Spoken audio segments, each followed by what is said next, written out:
கிறிஸ்துவுக்குள் பிரியமானவர்களே, இந்த நாளுக்கான மாலை நேர மன்னா அப்போஸ்தலனாகிய பவுல் கொரிந்து சபைக்கு எழுதிய 2ஆம் நிருபம் 2ஆம் அதிகாரம் 16வது வசனம். 2 கொரிந்தியர் 2:16, 2 Corinthians 2:16. கெட்டுப்போகிறவர்களுக்குள்ளே மரணத்திற்கு ஏதுவான மரண வாசனையாகவும் ரட்சிக்கப்படுகிறவர்களுக்குள்ளே ஜீவனுக்கு ஏதுவான ஜீவ வாசனையாகவும் இருக்கிறோம். இவைகளை நடப்பிக்கிறதற்கு எவன் தகுதியானவன்? எப்படி? ஒரே ஆள் தான். நம்ம எப்படி இருக்கிறோம்? ஒருத்தருக்கு மரண வாசனையை கொடுக்குறோம், இன்னொருத்தருக்கு ஜீவ வாசனையை கொடுக்குறோம். இதை நடப்பிக்கிறது நம்ம இல்லை, தேவனுடைய கிருபை.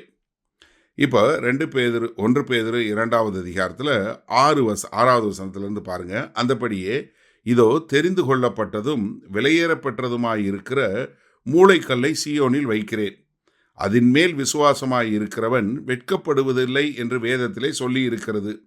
ஆகையால் விசுவாசிக்கிற உங்களுக்கு அது விலையேறப்பட்டது.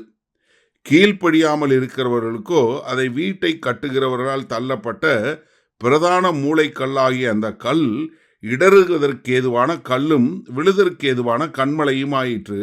அவர்கள் திருவசனத்திற்கு கீழ்ப்படியாதவர்களாயிருந்து இடறுகிறார்கள், அதற்கென்றே நியமிக்கப்பட்டவர்களாயும் இருக்கிறார்கள். என்ன, ஒரு வீடு கட்டுறதுக்கு ஒரு கல் இருக்கு. அந்த கல்லை வச்சு, அதை மூளைக்கல்லா வச்சு ஒரு வீடை கட்டுவதற்கு மூளைக்கல் எவ்வளோ முக்கியம், அதில் இருந்தால் கயிறு கட்டி ஒரு கரெக்டாக நேர்கோடில் எடுத்து கட்டுவதற்கு மூளைக்கல் வைப்பாங்க. அப்போ ஒரு கல் மூளைக்கல்லாக பயன்படுத்தலாம், அதே கல்லை வச்சு நீங்கள் இடறியும் விழுகலாம். இப்போ என்ன, ஒருத்தர் அதில் வச்சு வீடு கட்டுறாங்க, தேவனுடைய வார்த்தையை வச்சு வீடு கட்டுறாங்க, மற்றவங்களும் என்ன பண்ணுறாங்க, அதில் இடறி விழுகிறார்கள் என்று சொல்லக்கூடியதா. இப்போ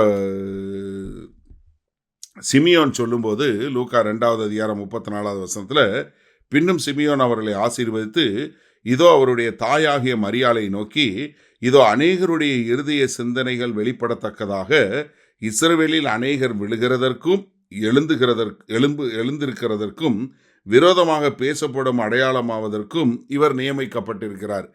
இயேசு கிறிஸ்து ஒருத்தர் தான். ஆனால் என்ன, சிலர் விழுதுறதுக்கு, சிலர் ரட்சிக்கப்படுவதற்கு.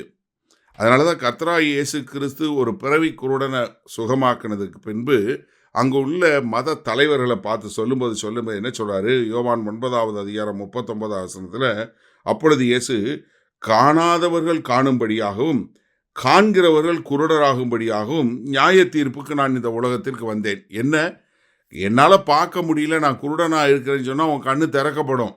ஆனால் நீ குருடனாக இருந்துக்கிட்டு எனக்கு பார்க்க முடியும்னு சொல்லி சொன்னால் உன் கண்ணை எப்படி திறக்க முடியும்? ரொம்ப அழகாக அங்கே சொல்லி கொடுக்குறாரு. அதனால தான் இதே பவுல் 1 கொரிந்தியர் 15வது அதிகாரம் 10வது வசனத்தில் எழுதும்போது என்ன எழுதுறாரு? இதெல்லாம் நான் செய்கிறேன், ஆகிலும் நான் இருக்கிறது தேவ கிருபையினாலே இருக்கிறேன். அவர் எனக்கு அருளிய கிருபை விருதாவாய் இருக்கவில்லை. அவர்கள் எல்லோரிலும் நான் அதிகமாய் பிரயாசப்பட்டேன், ஆகிலும் நான் அல்ல, என்னுடனே இருக்கிற தேவ கிருபையை அப்படி செய்தது. நான் ஒருத்தருக்கு நற்கந்தகமாக இருக்கிறேன், நான் ஜீவனை கொடுக்க ஜீவ வாசனையாக இருக்கிறேன், இன்னொன்று நான் சிலருக்கு மரண வாசனையாக இருக்கேன். இதை யார் நடப்பிக்கிறது தகுதியானாலும் தேவ கிருபை தான். பரத்திலிருந்து வரக்கூடிய ஒரு கிருபை என்ன பண்ணுது? 2 விதமான வித்தியாசமான செய்கைகளை செய்யக்கூடியதாய் இருக்கிறது. சரி, இந்த நாளில் இந்த வசனத்தை நம்ம எப்படி எடுத்துக்கொள்வது? ஒரு வாசனை நம்மளுடைய வாழ்க்கை ஒருத்தருக்கு எப்படியா இருக்கு? ஜீவனை கொடுக்கக்கூடியதாக இருக்குது, மற்றவர்களுக்கு மரணத்தை கொடுக்கக்கூடியதாக இருக்குது. அப்படின்னா என்ன அர்த்தம்? அதாவது ஒருத்தருடைய வாழ்க்கை, இப்போ நம்மளுடைய வாழ்க்கையை பார்த்து, எப்படிங்க உங்களால் இந்த மாதிரி இருக்க முடியுது? உங்ககிட்ட ஏன் இவ்வளவு பொறுமை இருக்குது? நீங்கள் ஏன் இவ்வளவு சாந்தமாக இருக்கிறீங்க? நீங்கள் எப்படி எதையும் சகிக்கக்கூடிய மக்களாக இருக்கிறீங்க? எப்படி நீங்கள் சுயத்தை வெறுத்த மக்களாக இருக்கிறீங்க? அப்படின்னு அவங்க கேட்கும்போது, இதற்கு எல்லாத்துக்கும் காரணம் நான் இல்லைங்க, எனக்குள்ள வாழுகிற கிறிஸ்து தான் என் வாழ்க்கையை மாற்றினார், என்னுடைய வாழ்க்கை மாற்றப்பட்டதற்கு கிறிஸ்து தான் காரணம் அப்படின்னு சொல்லி நான் கர்த்தராகிய இயேசு கிறிஸ்துவை வெளிப்படுத்தும் போது அவர்களுக்குள்ள என்ன தாக்கம் உண்டாகிறது? நானும் அந்த கிறிஸ்துவை ஏற்றுக்கொள்ள வேண்டும், எனக்கும் அந்த கிறிஸ்து வேண்டும் என்று சொல்லக்கூடியதா அவர்கள் அந்த கிறிஸ்துவை ஏற்றுக்கொள்ளும் போது அவர்களுக்கு ஜீவனாகி மாறுகிறது. ஆனால் ஒரு சிலர் என்ன பண்ணுறாங்க? அதெல்லாம் சும்மாங்க, நீங்கள் கிறிஸ்துன்னு சொல்கிறீங்க, நீங்கள் இயல்பிலே நீங்கள் நல்லவங்க, அதனால தான் உங்களுக்கு இது வருது, உங்களுக்கு இந்த மாதிரி நீங்கள் உங்களுடைய சுய முயற்சியில் பண்ணுறீங்க, அதனால தான் நீங்கள் இப்படி இருக்கிறீங்க அப்படின்னு சொல்லி அவர்கள் கிறிஸ்துவை நிராகரிக்கிறாங்க. அப்படி நிராகரிக்கிறவங்களுக்கு அது என்னவா இருக்கு? மரண வாசனையாக இருக்கிறது. அது அவர்களுக்கு மரணத்தை கொடுக்கக்கூடியதாக இருக்கிறது. அப்ப என்ன, நம்முடைய வாழ்க்கை இப்படி ஒரு நற்கந்தகமாக ஜீவ வாசனையாகவும் மரண வாசனையாகவும் மாற்றுவது எது? நமக்குள்ள வாழக்கூடிய ஒரு தேவ கிருபை. என்ன, பரத்திலிருந்து வரக்கூடிய ஒரு உதவி என் வாழ்க்கையை மாற்றுகிறது. அப்போ நம்ம நிற்கிறது அந்த தேவ கிருபையில் நின்று நாம் எப்பொழுதும் போல ஒரு ஜீவ வாசனையை கொடுக்கிறவர்களாய் இருக்க கற்றுக்கொள்வோமா?